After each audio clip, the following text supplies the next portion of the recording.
जो ताज़ा खरीदारी वाले शेयर्स हैं वो है हिंदुस्तान एरोनॉटिकल्स लिमिटेड।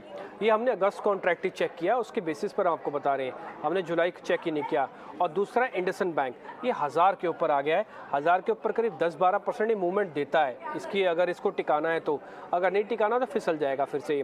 तो एक बार गौरव सर आप इसको चेक करेंगे। एक तो हिंदुस्तान एरोनॉटिकल्स है 4% ऊपर है, ये स्ट्रॉन्ग पुल बैक दिया, पहले साइडवेज हो गया था, अब फिर से स्ट्रॉन्ग पुल बैक आ रहा है। और एक इंडसइंड बैंक, ये 1000 के ऊपर अगर टिक गया, क्योंकि एक्सपायरी भी है और थोड़ा सा और बढ़ गया, तो क्या ये और अच्छे टारगेट्स दे सकता है सर? देखिए, एचएल की अगर पहले बात की तो इसका स्ट्रक्चर काफ़ी बेहतर है। अगर आप यहाँ पे देखेंगे, अच्छा रिटेस्ट करके स्टॉक जो है ऊपर गया, प्रीवियस स्विंग हाई को इसने पार किया है।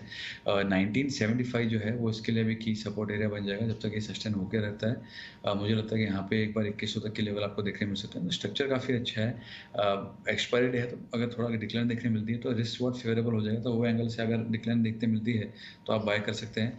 एचएल मुझे प्रेफर्ड पिक रहेगा। इंडसइंड की अगर बात की जाए तो यहाँ पे स्ट्रक्चर में ये नहीं कहूँगा कि बहुत वीक है सच, अपसाइड वो काफ़ी देखने मिल चुकी है।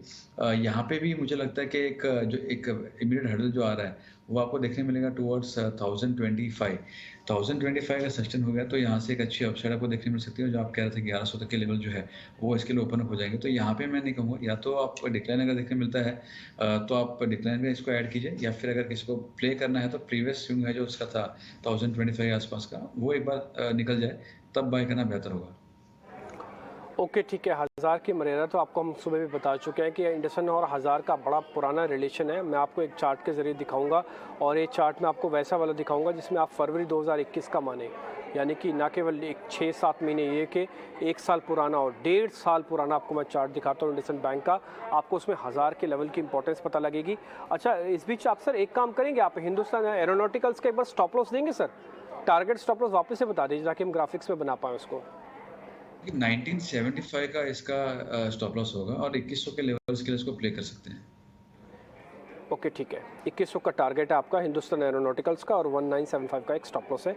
अब आपको इंडसइंड बैंक के बारे में अब दिखाता हूँ। आप इंडसइंड बैंक के जरा चार्ट देखिएगा। इसके अंदर आपको जो चार्ट है वो है वीकली, यानी कि कई हफ्तों के, कई महीनों के, मैं बता चुका हूँ 1.5 साल के पुराने चार्ट अब आपको दिखा रहा हूँ। ये 1000 के लेवल की आप लाइन देख पा रहे हैं, सीधी सीधी आप देख पा रहे हैं। इसके इर्द गिर्द ही घूमा है। ज़्यादा से ज़्यादा अगर बढ़त हुई भी है तो ये है इसकी बढ़त, ज़्यादा से ज़्यादा 1000 के लेवल की बढ़त, जिसको हम परसेंट में देखें तो सिर्फ 10% है। पिछले 1.5 साल में अगर कोई शेयर इसी 1000 के इर्द गिर्द घूमता रहे और सिर्फ 10% की बढ़त आपको दिखाई। अब आ जाते हैं, मैं गिरावट दिखाता हूँ। ज़्यादा से ज़्यादा गिरावट इसकी ये है, वो कितनी है? 10%, 10 से 12%। तो इस शेयर की 1000 के आसपास का जो आँख मिचौली है वो चल रही है, अभी भी बहुत बड़ा मूवमेंट नहीं है। लेकिन हाँ, एक चीज़ मैं ज़रूर बोलूँगा, इसी चार्ट को मैं वापस से दिखाता हूँ। ये जो लास्ट की 2-3 कैंडल्स बनी है ना, ये थोड़ा कॉन्फिडेंस दिलवा रही हैं। तो उम्मीद करते हैं कि इस बार ये ना केवल इस रेंज को फिर से पार करके टिकाएगा। अगर ये कुछ भी नहीं करता है और अपने प्रीवियस हाई को ही टच करता है, जो कि करीब यहाँ से 12% ऊपर है। 12% कहने का मतलब कि 1120 रुपये, 1130 रुपये तक आपको मिल जाने चाहिए। इतना भी अगर हो जाता है तो इंडसइंड की ये सेकंड अटेम्प्ट होगी अपने प्रीवियस हाई को ब्रेक करने की। पिछले 1.5 साल में बाजार के अंदर कितनी उथल पुथल हुई है, इंडसइंड ने क्या किया, आपकी स्क्रीन पर मैंने आपको प्रूव करके भी दिखा दिया। खैर, मैं थोड़ा और आगे बढ़ रहा हूँ। एचएल के टारगेट स्टॉप लॉस सर ने जो बता दिए, एक बार आप वो भी दिखा दीजिए। और इंडसइंड तक का 1100 तक का है मूव, बट आपको स्टॉप लॉस थोड़ा सा देख के चलना होगा इसके अंदर। अच्छा सर, इंडसइंड का वैसे कोई स्टॉप लॉस रखना हो तो वो क्या रखा जाए? देखिए, इंडस्ट्री में मैं कहूँगा कि अभी मेरा ट्रिगर पॉइंट इसमें नहीं रहेगा, लेकिन किसी के पास अगर ऑलरेडी है और ट्रेलिंग स्टॉप लॉस के जरिए उसको अगर प्ले करना है तो यहाँ पे जो स्टॉप लॉस बनेगा वो है 973 का। ये अगर सस्टेन हो गया तो एक बाउंस अप और अपसाइड जो है वो कंटिन्यू हो सकती है। तो 973 के लिए आप स्टॉप लॉस रख सकते हैं। ठीक है, 973 का हमने स्टॉप लॉस डाल दिया। गौरव बिस्सा की रिकमेंडेशन 1025 के ऊपर ट्रिगर होने की है। आज की क्लोजिंग चाहिए, इसलिए अभी 1010 चल रहा है। सर कह रहे हैं कि 1025 पार हो जाए फिर उसके बाद इस शेयर को हम देखेंगे। लेकिन फिलहाल ये 1000 की जो इंपॉर्टेंस है वो मैंने आपको ज़रूर बता दी है। अगर ये चल जाता है, ट्रिगर हो जाता है, तो फिर 1100 तक के भी टारगेट आपको मिल जाएंगे। वही जो 10% वाला मूवमेंट मैंने आपको बताया था वो सर की कॉल में भी कन्वर्ट हो रहा है, बट इसमें कंडीशन है 1025 के ऊपर आके आना है। ट्रिगर नहीं हुआ अभी सर की तरफ से। आते हैं शॉर्ट कवरिंग के 2 शेयर मैं आपको और दिखाता हूँ, बड़ा इंटरेस्टिंग है। मेरे को पॉली कैप का चार्ट काफ़ी इंटरेस्टिंग दिखा। ये वीकली बेसिस पर भी काफ़ी अच्छा मूवमेंट दिखा रहा है। आज 2-2.5% ऊपर है सर। पॉलीकैब एक बार जरा चेक कीजिएगा। दूसरा, एक रियल एस्टेट के अंदर भी रोल ओवर काफ़ी स्ट्रॉन्ग गया इस बार।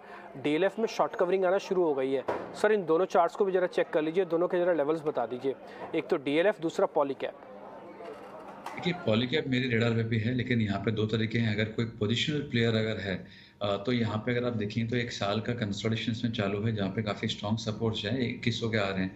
कोई डिक्लाइन अगर आपको 2220 के करीब देखने मिलती है, 2200-2220 के करीब, तो आप बाय कर सकते हैं और ये आप 2500-2600 के लिए प्ले कर सकते हैं। अब रही बात ट्रेडर क्या किया जाए, ट्रेडर के लिए मैं कहूँगा तो 2300 एक काफ़ी क्रिटिकल एरिया है। यहाँ पे चौथी बार है जहाँ पे आज हम 2300 पे आगे अटके हैं। मैं ये नहीं कहूँगा अभी दिन खत्म नहीं हुआ, बट अगर 2300 के ऊपर आवली क्लोज ओवर आता है, आप बिल्कुल उसको बाय कर सकते हैं। आपका जो स्टॉप लॉसेस होंगे वो हो जाएंगे 2250 के, और ऊपर में जो है आप 2400 से 2450 के लेवल के लिए इसको प्ले कर सकते हैं। लेकिन ये कंडीशनल बाय होगा कि आवली क्लोज जो है वो 2300 के ऊपर होनी चाहिए। काफ़ी स्ट्रॉन्ग, काफ़ी बढ़िया इसके अंदर फिर आपको ब्रेकआउट के आवली चार्ट से ब्रेकआउट आपको देखने मिल जाएंगे। तो मैं समझता हूँ यहाँ पे मुझे वो थोड़ा बेहतर लग रहा है।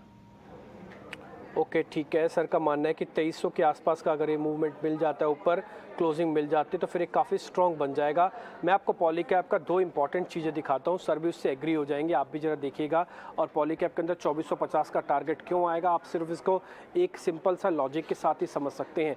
अब आते हैं कि क्यों 2300 की इंपॉर्टेंस है। बार बार multi break, multi support, multi resistance Polycab के अंदर बने हुए हैं। आप यहाँ पे देख पा रहे होंगे, मैंने आपके सामने ड्रॉ की है लाइन। और उसके बाद जब इसको फाइनली हमने जब लेवल्स को ब्रेक किया है, एक अपवर्ड राइजिंग चैनल बन गया। पहले पुल बैक का था, लेकिन अपवर्ड राइजिंग चैनल है। एक और चीज़ आप नोटिस कर रहे होंगे जो आपको थोड़ा एब्सेंट दिख रही होगी, वो है वॉल्यूम। वॉल्यूम इसके अंदर वापस से आने लग गया है। ये जो बड़ी सी आप कैंडल देख पा रहे हैं, उसी वॉल्यूम का नतीजा है कि इसको अपवर्ड राइजिंग चैनल पे लेके आया है।